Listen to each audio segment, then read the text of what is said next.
Hey everybody, this is Alex from the Dresden Files podcast, episode 15. Today we're going to talk about the big Apocalyptic Trilogy, the last three books that Jim Butcher's going to write for the Dresden Files series. So we have some conjecture and some ideas that we want to share. Remember, you can find us at DresdenFilesPodcast.com. Find all the links there. You can find us on Twitter, twitter.com/DresdenCast. Find us on Reddit /r/Dresden Files. That's where we get a lot of our feedback. You can email us at DresdenFilesPodcast@gmail.com. We check that email pretty frequently. And if you want to come on the show, all you have to do is email us, tweet at us, get at us on Reddit. We've had a whole bunch of uh, people who give us feedback end up on the show. So, feel free to do that. Let's introduce our hosts and guest host for today. Today we got Paul joining us. He was where did you start talking to Alice? I just kind of found the podcasts, and most podcasts don't give you the option to join them, so I decided to try my luck, and I emailed Alex. You emailed, cool. Yeah, we got Director Alex. Hello, everybody. And Justin is joining us again. Hello. So before we do some news, let's introduce our guest host. Paul, you want to give us your three favorite books and your favorite character?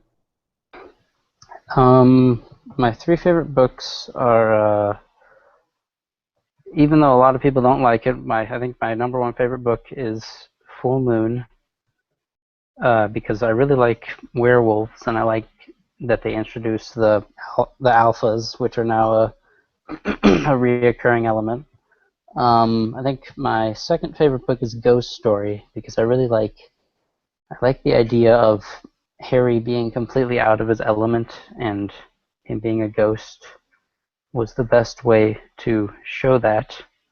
And I think my third favorite is Peace Talks, because I really like bank heists, and there's usually not like supernatural bank heists, so it's a cool Did you mean thing Skin to Game? see. You mean Skin Game, Paul? Skin Game, Yeah. sorry. I meant to say Skin Game, not Peace Talks. And then my favorite character is Butters, because I really like the idea of a nerdy dude just becoming this mighty knight, and he starts out as just a nerdy little mortician, and then he helps out with the T-Rex, and now he's a Knight of the Cross, which is pretty cool. Yeah, I feel like Director Alex planted you here and told you to say those first two books just to make everybody really angry. On our rating episode, those were like two of the most contested books, Ghost Story and Full Moon, so that's just funny. Oh, it's cool. It's cool that you have different tastes. Very cool. Yeah, I know a lot of people don't like Full Moon, and I understand that Butcher, this might not be as well written as other books, but I really like the story that Full Moon puts forward. Yeah, I never really got the hate for Full Moon because I enjoyed that one so much. But I guess we'll move on to the news that we have a little bit of this week. So far, Peace Talks is not done because Jim had to get another dental emergency surgery thing. He's had a root canal. Now he's no longer in pain, but we don't have a release date yet. Wait, I want to stop on that because recently, I think last week, right, George R. R. Martin had a blog post about how he's not done with Winds of Winter, and there was like a lot of varying views on that. I mean, what do we really think? Do we think it's fair that he's not done? I mean, did we expect him to be done? Do I think it's fair that George R. R. Martin is not done? Or No. do I think it's fair that Butcher's not done? Butcher's not done. Fine, whatever. But what about George R. R. Martin? I've got more issues with him. Oh my God, Justin, what do you think? With Butcher, I mean, he said repeatedly he was going to try for a Christmas release, but at the end of the day, like, medical emergencies kind of win. So, root canals are not fun. I promise he would have rather been putting Peace Talks out instead of getting a root canal. So that's a bummer, but hopefully it'll be out. Like, he'll turn it in the next month or two then, and we can get back on track. No, I mean, and I say the same thing about George R. R. Martin, like, as I'm going to say about Jim Butcher. Like, George R. R. Martin has a insanely widely successful book series. He doesn't have to keep writing those books if he doesn't want to. He's at this point he could live for the rest of his life. I'm not going to make a joke about the rest of his life. He could live for the rest of his life easily, probably off of what he's made from the revenue from the HBO series and from his books. So I think Jim doesn't owe us anything. Like he can hand in the book whenever he wants, even though we'll all be upset and crying because we want to read the next book. Well, not quite the topic of our podcast, but I was mentioning in the announcement mini thing that we had. I think like when you people have like emotional investment in something that you're creating, I think you do owe something to those people. Mm-hmm. If Jim can manage to put out 2 books a year, like he said he's going to try, I'm thrilled. He can do whatever he wants. He can do that much. Like Sanderson is not the normal, and I like that he's kind of pushing people towards doing faster, but I also think George R. R. Martin just takes too much time. Way too much time. All right, we could devote a whole episode to that, right? I think that might be a good episode. All right, Inari Wildcard. Yes, the rest of the news is that he's currently still kind of working on a comic called Wildcard, and as soon as that is done, he's going to start a comic focusing on Inari Wraith that I have no idea what it's called or when it's coming out. And for our own news, if you didn't catch it, we have Jim Butcher coming on our show on February 13th. So mark it on your calendars and you can watch it live. Yeah. Because he's for real coming on the show.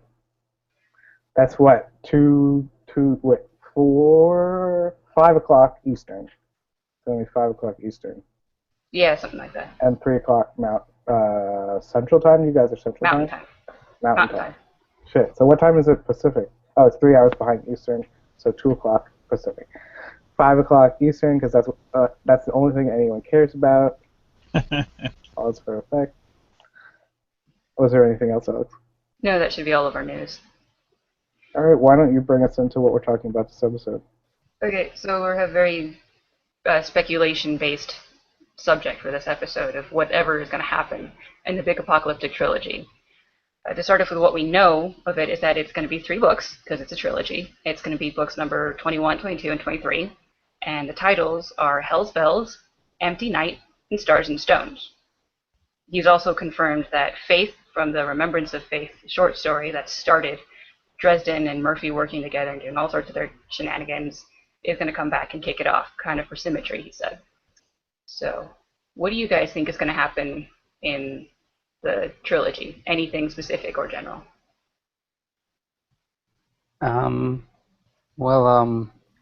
Just based on the titles, and this is complete speculation, I think that the first book, because it's called Hell's Bells, which is a curse that's usually used by wizards in the Dresden Files, or at least it's used by Dresden usually, and he's a wizard. I think Hell's Bells might have something to do with the White Council getting taken out, if it hasn't been taken out already by that point. And then Empty Night, because that's something that vampires say. I'm sure the vampires are going to be involved in some way. And then this is even more speculation than anything else, because the third book is called Stars and Stones. You've talked about possibly the apocalypse in the big Apocalyptic Trilogy being Ragnarok. Well, the gods, the Norse gods, they live up in the stars, and stones are what you carve runes onto, and runes are a Norse type of magic, so maybe Stars and Stones will actually be something to do with the Norse gods. But that's complete speculation just based on the titles of the books. Yeah, I had a different interpretation of Hell's Bells because the only other person in the series that says it other than Dresden is Elaine. And so I figured maybe it's something that they got from Justin, who's connected to Outsiders, or maybe it's a Starborn thing. It seems to be a reference to Dresden and Elaine instead of the White Council. Yeah. I find it interesting that you guys are totally skipping over the Denarians and Hell. Because usually, hold on. Sorry, this is incredibly unprofessional. Usually, when you're talking about the end of the world, you're talking about the judgment days and all that stuff. Well, or just the end, whatever. But So do we think that the Denarians, I mean, there's that other thing we were going to talk about, but do we think that Hell will be involved in, or because Ragnarok and Hell, are they separate? Ragnarok is an event. It is the ending of the world. Hell is involved, the Norse version of Hell, as it will, I think, all versions of Hell be involved in this, since there are multiple versions of Heaven and Hell in Dresden Valve. Any other thoughts? Well, I mean, as far as the three titles, I thought Ebenezer said Hell's Bells as well, but that might just be me not remembering. But with Empty Night, I mean, they certainly teased some of it with Mab. I feel like either Empty Night or Stars and Stones, with the whole, like, you know, the stars will fall from the sky before Mab keeps not her word. And so, you know, there's some serious implications for that sort of thing, because, you know, her power is basically tied into a lot of that sort of thing. So is it going to be like she loses her power? Is it going to be that her power just comes off the hook? You know, like what kind of really happens there? And so, you know, it's the apocalypse. There's going to be tie-ins with Ragnarok and Armageddon and everything else.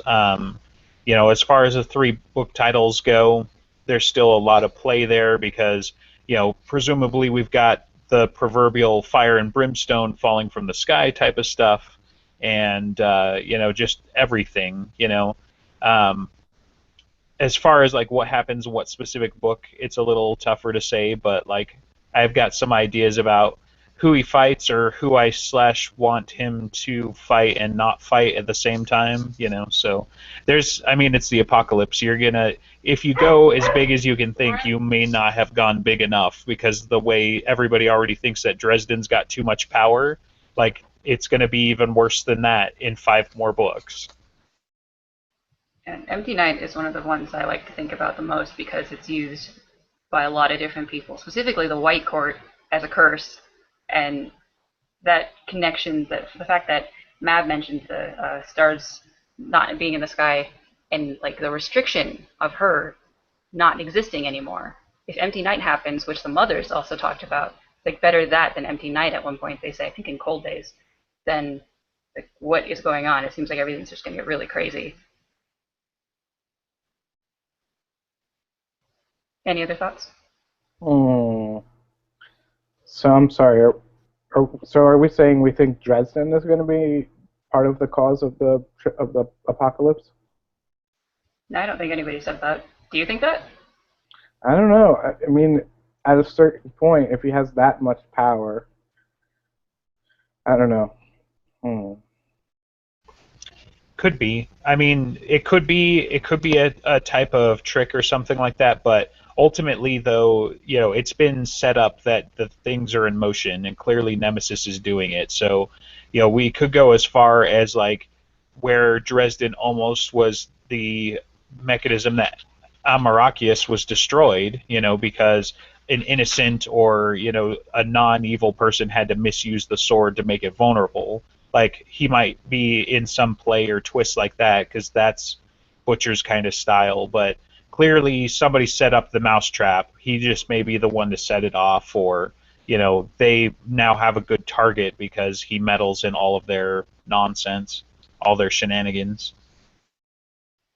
Yeah, what we do know, though, is that Faith, the girl from the short story, is coming back, and she's going to kick it off as kind of a client of Dresden's. But there was, in one of the AMAs, someone asked Jim if the Denarians are going to start it, because, like, book 20 is a Denarian book, and it's kind of really close to it. And he just kind of had a reaction of, like, a wink, and I'm not going to tell you. So it seems like a big hint that they will do something. But we don't know yet, obviously. Okay, do we want to move on to another question? Sure. Something a little bit more specific of who do you think is going to die? And maybe how, if you want to get into that specific. Well, I think we all know who I think is going to die. Yeah, I was like, do it. Thank you, Justin, my partner in crime. I believe very sincerely that Murphy's going to die. Do you believe she's going to die in Peace Talks, or do you believe she's going to die in the big Apocalyptic Trilogy? I think she's going to die in Peace Talks and then be resurrected at some point. Probably in Mirror Mirror, because she's like an alternate reality version of... I'm just kidding. I don't know. I do think she's going to die. We've talked about this before because she's kind of at this point an expendable character, right? Unless she somehow gets back on Justin's level. She's kind of an expendable character, so... Your definition of expendable is kind of fucked up. Expendable, like she is at a lower power level than everyone else. I don't know. Maybe she'll quietly retire. Yeah, right. Yeah, Alex has a lot of hope there because that'll just pave the way for his favorite relationship in the book. So. Yeah, two of my favorite relationships in the book. You know, it's equal, Molly and Harry and Elaine and Harry. No, that's not true. Molly and Harry is a little above Elaine and Harry. Anyway, that's not what we're talking about. Okay, Paul, you bring in your outside view. Okay, my outside view. Who I think is going to die, No, do you think Murphy's going to die? Do I think Murphy's going to die? No, ignore that one. Go back to the gonna die. Wait, why not? No, that's a legit. A lot of people think she's going to die. It's not just me. I actually, I mean, I hate to say this, but I wouldn't be surprised if she died, but I don't know at this point because there's a lot of ways of gaining power, and maybe by the Apocalypse trilogy she won't be expendable anymore, as you say. Yeah, Wait, one more time. Can you say that for what you do think she's going to die? I mean, I think she might die. If she died, I wouldn't be surprised. But I think it's kind of, for me, it's like a 50-50. Like, if she doesn't do something to gain power, then she probably will die. If she's still at the same level she is now, but if something happens to her where she gains some sort of power like Dresden has before the Apocalypse trilogy, then I think she'll survive. That's Yeah. interesting. One of my favorites that I saw in passing or heard in passing was that she might actually come back as an Einherjarn because she's been training with them, and so that could solve both problems. Like, haha, Alex, you get what you wanted. She died, but everybody else gets what they wanted, and she levels up so that she can fight with Dresden because, you know, it's a middle road, and you get all the drama while preserving the character roughly, and it would be interesting, and it would be a twist that we haven't seen really, other than maybe Dresden, but he didn't come back with a whole bunch of extra power. He already had the Winter Mantle, so it'd be something Butcher hasn't done yet, anyway.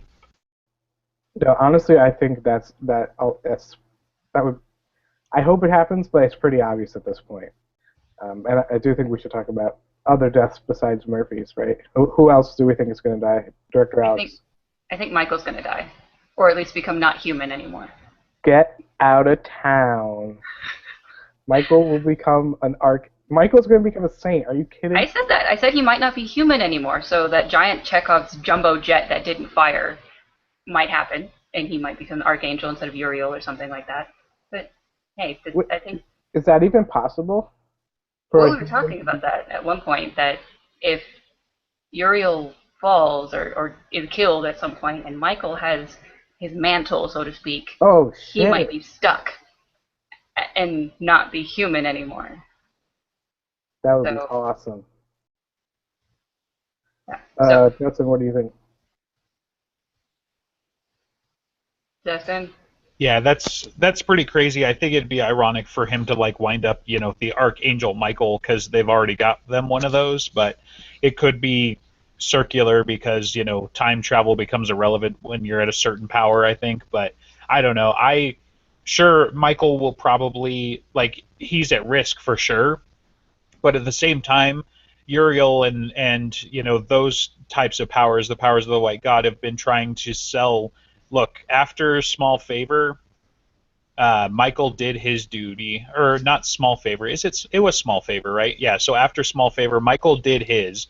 He has put in everything he is expected to put in, and he's as protected as he can be. He can only voluntarily leave that protection behind, like he did in Skin Game. So, unless somebody drives a car into his house and blows it up or something, I don't know. maybe I don't want him to die. Maybe that's what it is. So I think it would be odd if he died almost because I expect him more to get Uriel's mantle because he's certain of where his soul will go and he knows that he will see his family again. And that certainty is a giant comfort. But if he becomes an archangel, does he get to join them? So it might be this he has to do it because it's his duty now if that happens, but he might not ever get the forever with the rest of his family that he was hoping for. It's kind of this yes but thing that Jim Butcher really likes to do at the end.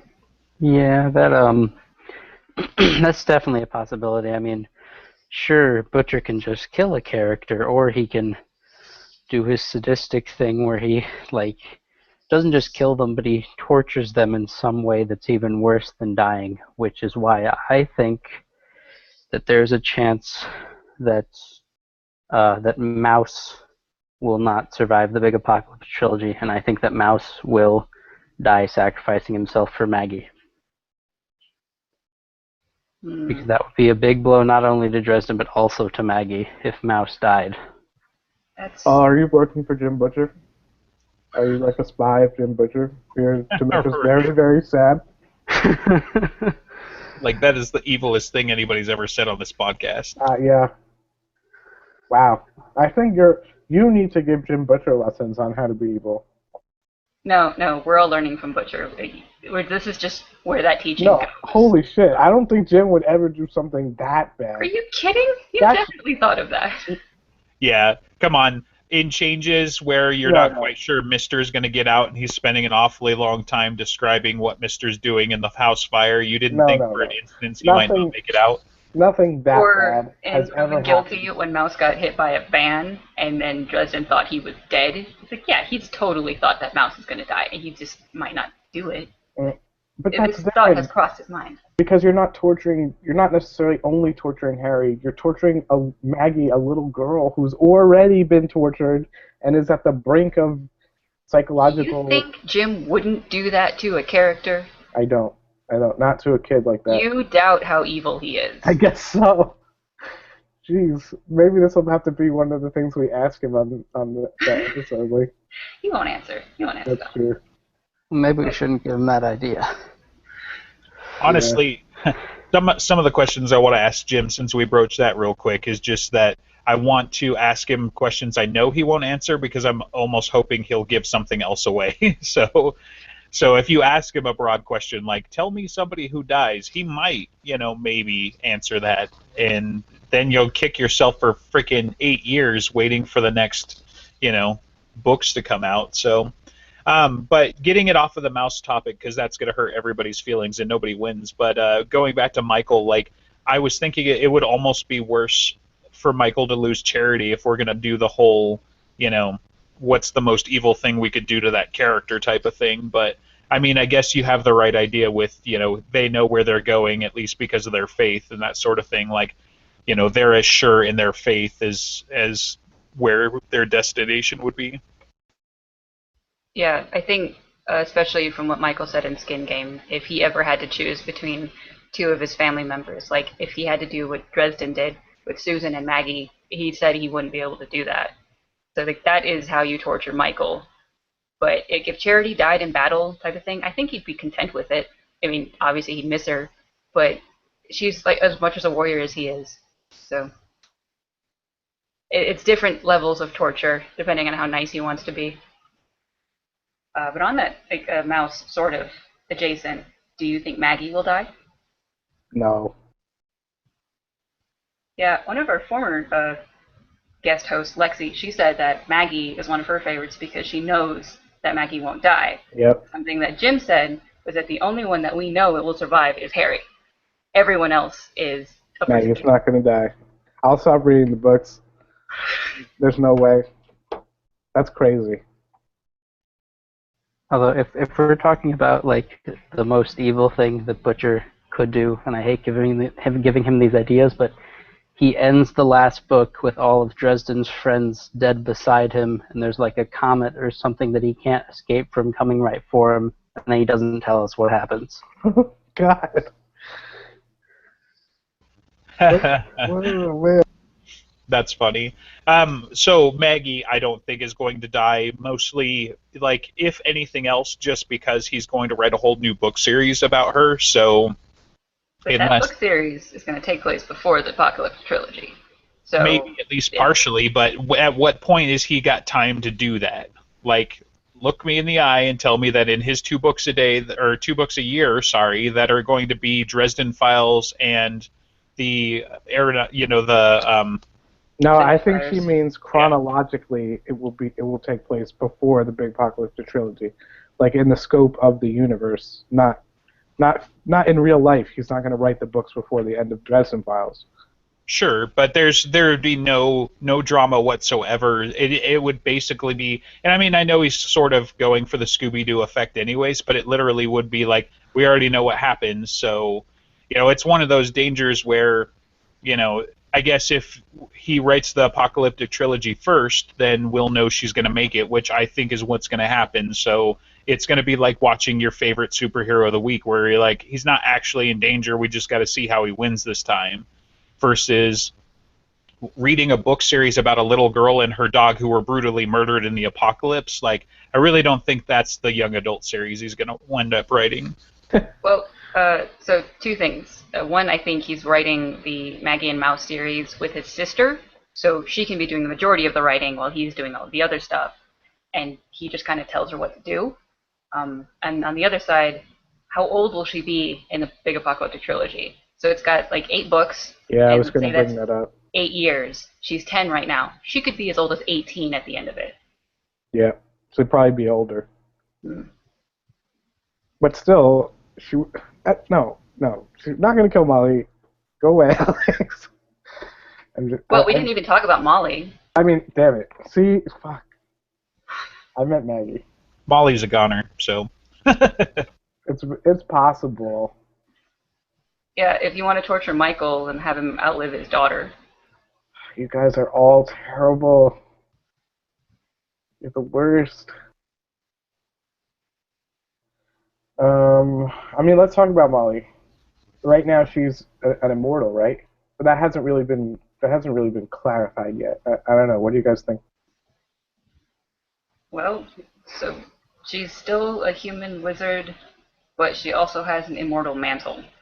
And we don't know how human that makes her because now she can use a cell phone. Well, I mean, she's not immortal on Harry's birthday, so she can still die. Hey Molly, you're too evil. Come to my birthday party. Yeah. Do we think the Apocalyptic Trilogy will start on Halloween?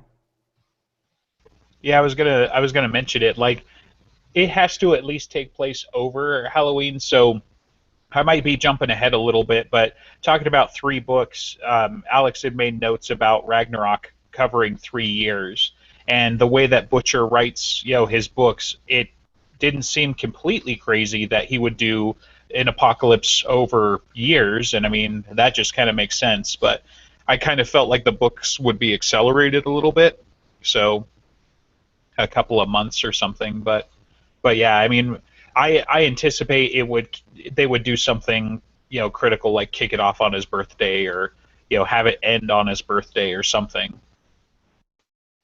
So, in talking about Ragnarok, Paul talked to me about something specific that I had forgotten to mention in the Norse mythology episode.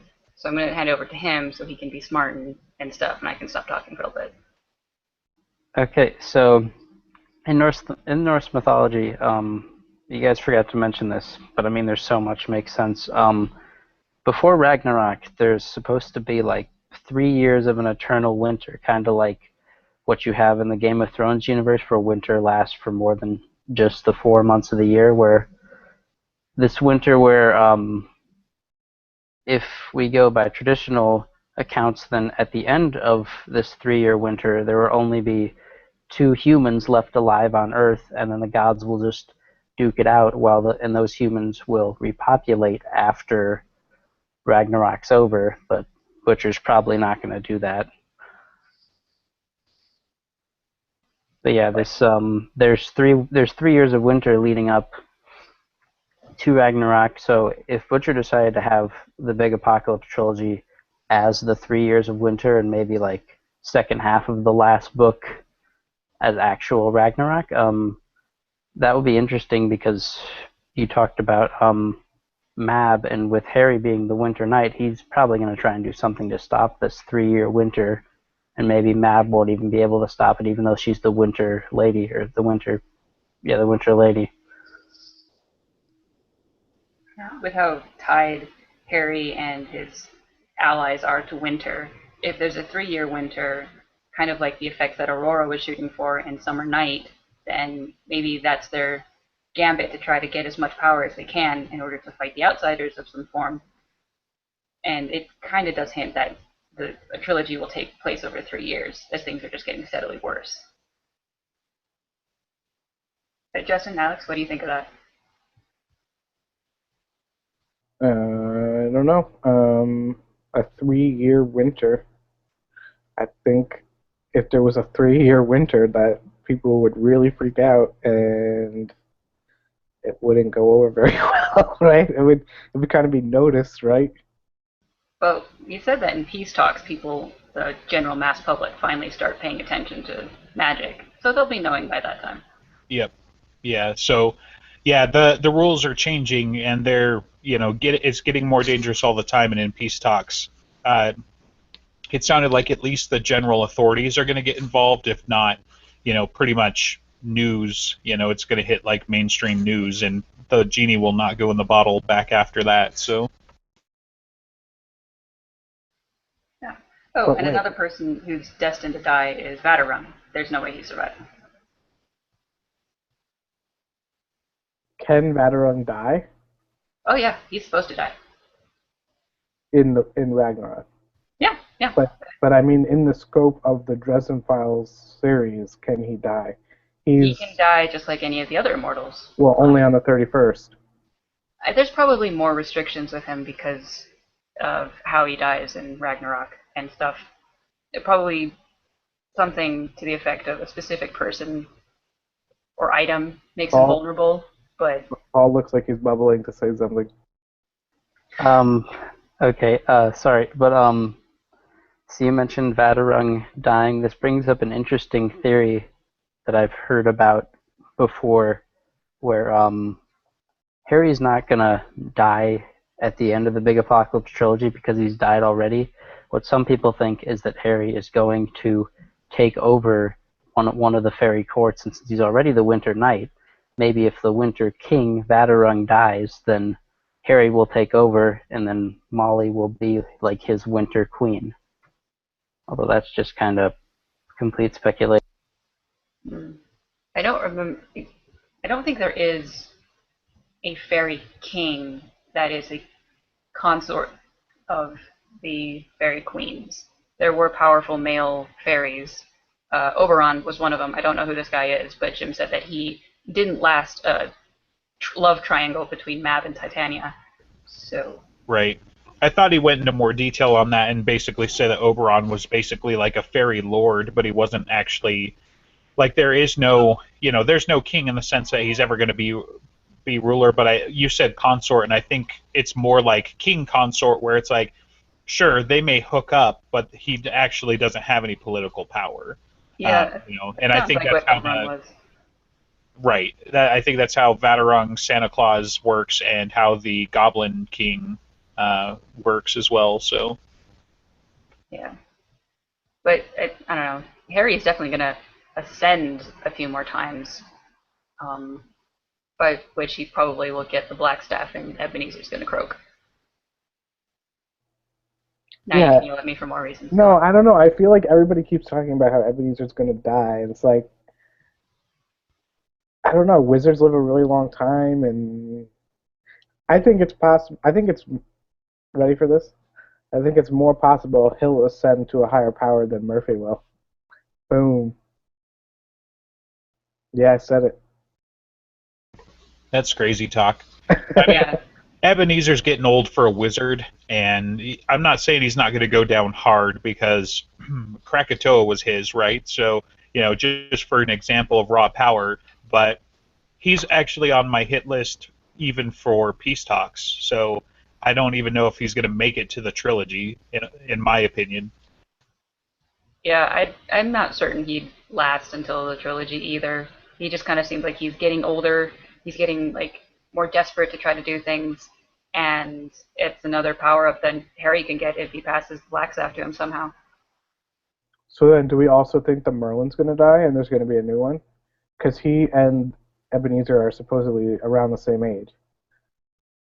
Oh yeah, I mean, one of my theories for how it all shakes out in the end has long been that Harry's going to be, the Merlin or some equivalent. So I don't necessarily subscribe into this whole he's really the Merlin, but from the future and the past at the same time, or he's a reincarnation, or any of those odd theories and that sort of thing. But I think you have one of two options: either he takes over the White Council, or the White Council is gone, and he's basically the only guy left to rebuild it.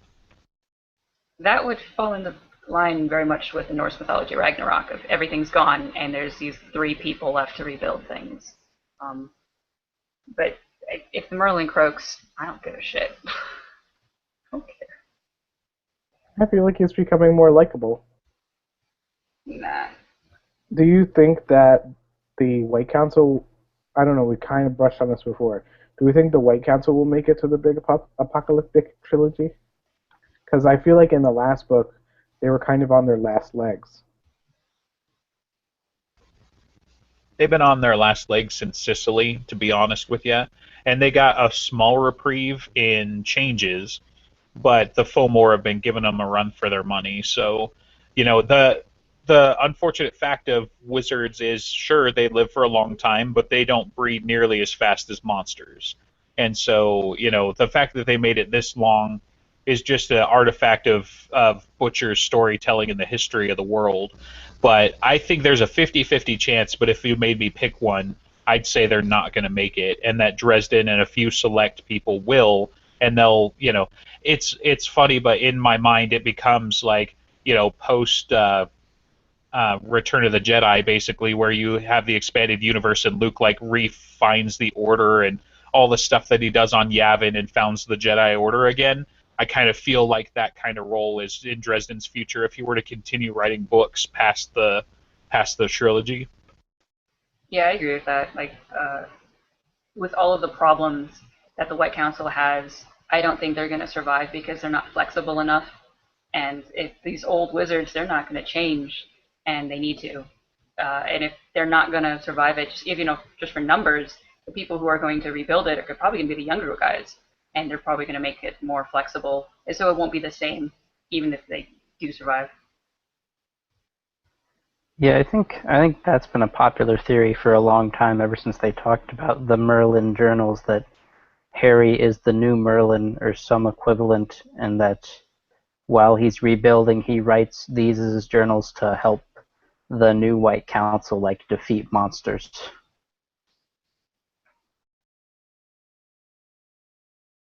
Yeah, when he's going to be writing these journals is still kind of up there. Maybe it's a hint that Harry will survive and have a nice peaceful life afterwards, or maybe he's doing that in between at some point. No. Could be a little bit of both. I mean, there are 20 case files.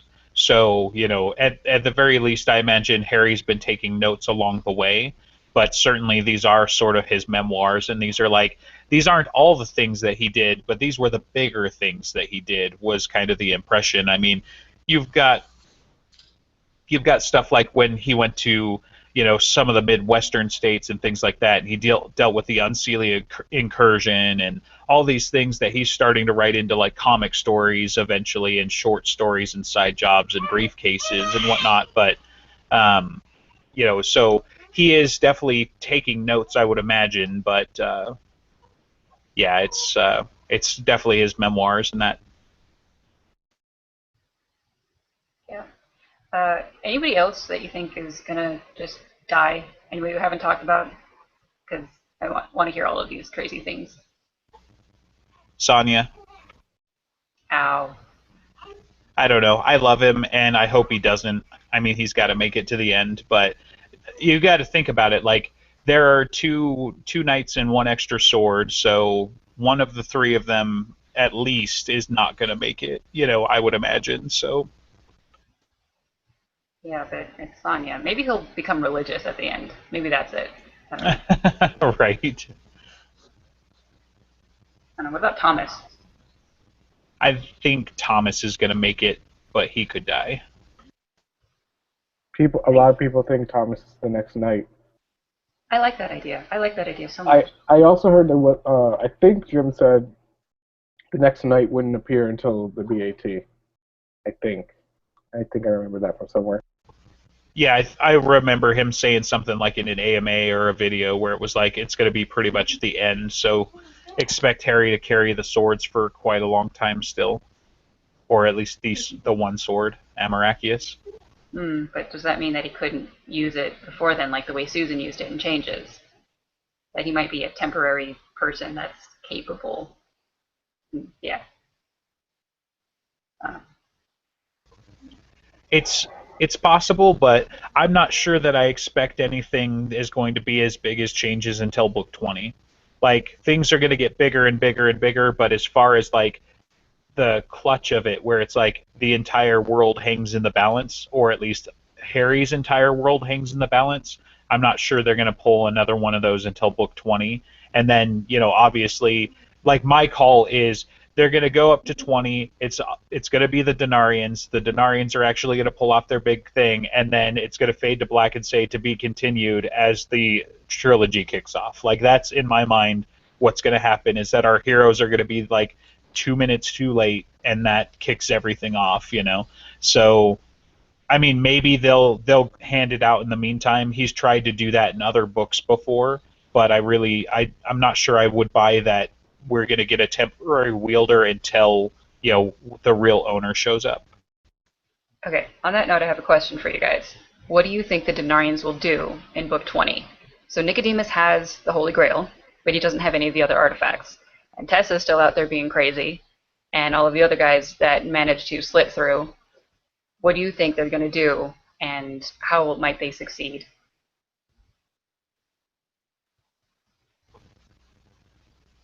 Okay, so I'm going to jump in here since there's a delay. So first, they're going to start with the red herring, and then they're going to set up Chekhov's gun before that. But what's really going to get it going is the MacGuffin. So when they get the plot device, while the heroes are going for the red herring, then they're going to kick off the MacGuffin, and that's what's going to do the big Apocalyptic Trilogy. You're doing a lot of eyebrow stuff for an author. Like, you know what I'm talking about. Actually, I never use the word MacGuffin, so I have to think really hard about what it means for a minute. Yeah, because we're not 90. Wow. Okay, so how about Born in the 90s? I mean, it's basically it's a device of unknown power that does something stupid powerful. Like that's a paraphrase. Don't yell at me if you actually know what it is. But Chekhov's gun is basically the thing that's like, oh, hey, I bet you they're going to use that later, which is like the Holy Grail is probably going to come back. The red herring is the thing they think is going to do the thing, but it doesn't. That's the whole. Like, Sonya fell for one in Skin Game. That's why he was in Iran instead. Is that sure that the thing they were going to do would have been really bad, but that was not the thing. So he took the bait, more or less. But anyway, I don't know. I like it. No, wait. Because Chekhov's gun, it's more like an unimportant thing that you kind of forget about until later when it comes back and is Chekhov's gun like is... the Holy Grail. It was literally Chekhov's gun. No, the Holy Grail is very important. Chekhov's gun is a thing that can happen. It's like a weapon or something, a mechanism, generally, to be more general speaking. It's a thing that can happen. It's introduced in the beginning, and then it kind of ignored. And then you have to fire it at the end, or else Chekhov gets pissed. So the giant jumbo jet of Uriel's mantle is a Chekhov's gun that just didn't fire. Because it's so important, it could do so many things, and yet it just didn't fire. So, like with what Justin's saying, if they use the Holy Grail as this red herring thing because everybody knows about it and is going to be running off after it, and then they do something else that was just barely talked about, so it's not a huge surprise at the end of the book, then they manage to pull off something dangerous with that. Well, I think if we're talking about Justin's idea of the whole Chekhov's gun and going for the red herring. I think that I think if they're going to do it that sort of way, I think that the red herring is probably going to be trying to steal the rest of the lost Denarian coins from the Vatican or whatever church type place they're kept at, and then while the heroes are stopping the few Denarians trying to take the coins, like Nicodemus and everybody else are gonna do whatever they're actually planning on doing. Yeah, that could be a good attack to make them go on the defensive and put them in a vulnerable spot. Also, if they just spread out, if they have like 25 Denarians running loose, let's say, then they have so much more than Dresden and his people can come up with. Inverse law of ninjutsu. But yeah, Paul, I think your idea is pretty spot on. Like I break down when it comes to like specifics in the mechanics of what I think is going to happen. Like I don't know if we're going to see Nicodemus use his curse in some crazy way, or they're going to kick off a plague, or they're actually going to open a portal to the not reality place, or what's going to be the ultimate thing. But that chances are with Butcher's kind of writing, you're going to see one or two or more, feints where, this is going to be really bad if they do it, but it's not going to be nearly as bad as if they do the real thing that they're going to do. And that's kind of what I anticipate. And I mean, you see that happen multiple times, but one of them is in Small Favor, if I remember right, where they've got 3 rituals going, and they have to split multiple teams, and Harry just happens to get at the right one, or whatever the case may be. Just the other direction is they've got like 3 to 5 going, and we just don't get to the right one at the right time. We'll see what it eventually is. Part of the problem is we've still got 5 more books worth of foreshadowing, or at least 4.5, before we'll even get close to what could happen. We're still pretty early on the speculation in some ways. Yeah, but here's an idea for what that MacGuffin might be. One of the Denarians attacked Arctus Tor, and if Nicodemus wasn't lying in Small Favor, he was really surprised by it. There's this hint that one of the Denarians might be infected with Nemesis, or at least conspiring with the Outsiders. Maybe that Thorn Namshiel is everyone's favorite for the one who attacked Arctus Tor. Maybe they're infiltrating things more, and we just don't get to see it until the end. And like the Chekhov's gun's already been introduced in previous books. Right, and I kind of expect that, so that it is something introduced, or it's going to be something like you said, like it's been there the whole time. I would almost say that it's Faith from Restoration of Faith, except that he's been so obvious about, he's mentioned that multiple times. Like, if he one time mentioned that 3 years ago and like never mentioned it again, maybe, but because he's like every single time somebody asks him like how's it going to kick off or whatever, he's just so flippant about that. I'm like, yeah, there's something else going on. So maybe Faith. He talks about Faith kicking it off, but maybe Faith won't kick it off directly, but Faith might work for the Denarians, and Faith might be the one who convinces Dresden to go to the red herring. Yeah, she could be manipulated that way pretty easily, I think. I almost more think she is the red herring, but yeah, I mean, like for instance, if they kidnapped her and then gave her a coin, that would be pretty diabolical. So there was kind of one more subject I wanted to broach before we run out of time. And Stephen, one of our guest hosts, had this idea that the trilogy is going to involve reality versus unreality, because the outsiders are not part of our reality. Do you guys have any thoughts of what that might mean? What might happen with that?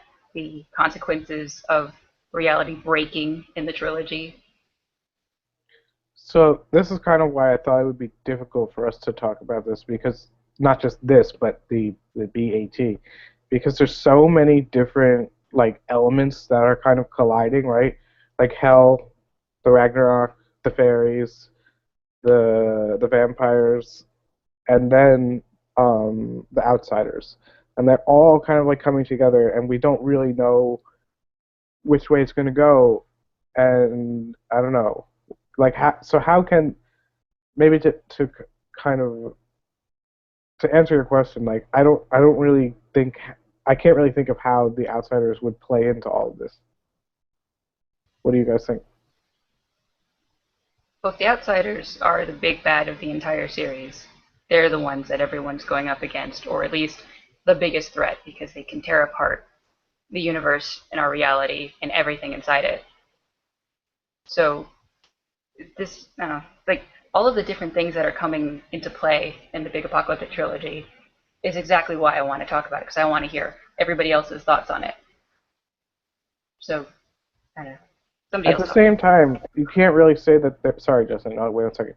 You can't really say that they're the biggest threat because we know that the White God and archangels have the ability to like wipe out reality with a blink.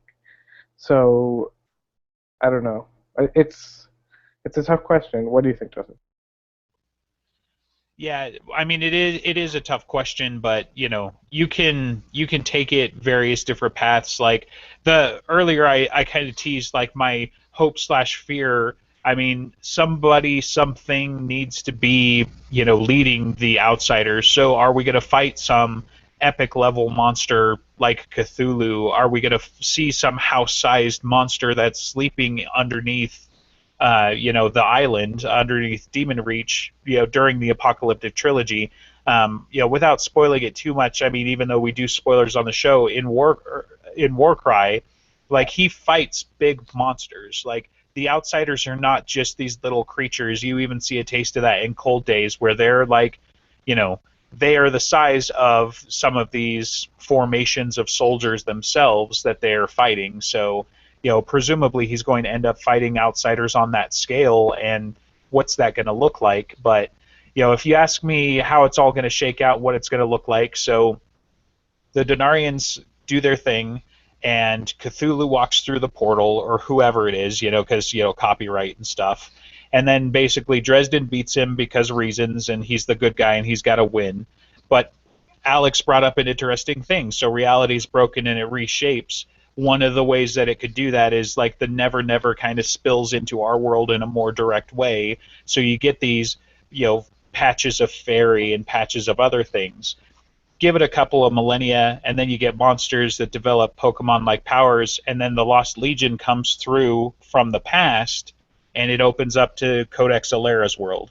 I'm just kidding. But still, come on, tell me that wouldn't be awesome. But then you go a couple more millennia in the future and you get cinder spires, and the planet is unlivable, and everybody's living in giant towers and fighting airships and stuff. This is great. Um, well, I like your theory about the outsiders coming in, and I'm sure that's going to play a role. But something that we might be kind of forgetting is that when the apocalypse happens, the apocalypse could be bad for everybody. Sure, it's bad for wizards, and sure, it's bad for humans, but certain things like vampires that might normally fight against Harry, they might be with him, so he might not need to worry about as many variables because these things don't want to get destroyed by the apocalypse either. Yeah, and that's part of our reality versus unreality. And like all of those bad guys, like Lara, maybe she's a good guy now because if she doesn't survive, then what the hell does she care? And yeah.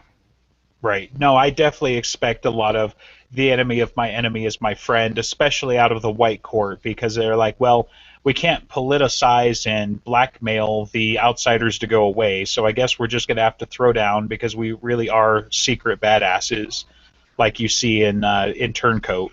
Like they can definitely throw down, they just prefer not to. Yeah, and I had this weird thought of our reality and everything that we know. What does that count with alternate realities? Like what we're going to see in Mirror Mirror. Does that count as our reality? So if the outsiders come in and they break everything with unreality, does the world in Mirror Mirror get threatened too? Or is it more standalone?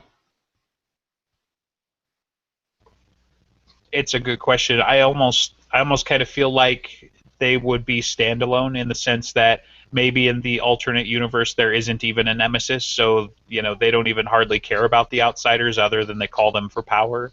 Nah, Um, there's still Nemesis because they're the same up until Grave Peril. I mean, when has Jim Mhm. ever written a book that takes place in like an alternate like reality and has almost absolutely no effect on the actual story?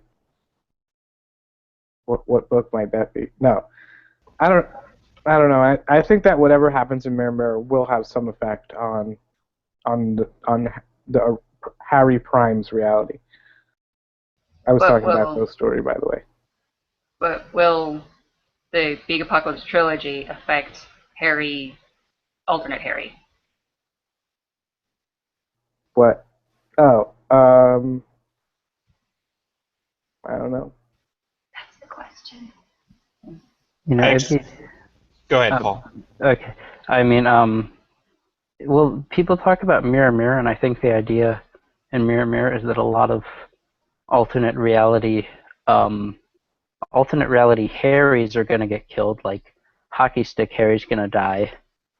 So I mean, that's just the idea that people have. So maybe if all these other Harrys get killed off, then those universes will be affected, and like ours will be, or the Dresden verse that the actual Harry lives in, that will be one of the few ones that isn't affected by the apocalypse as much because Dresden's still alive.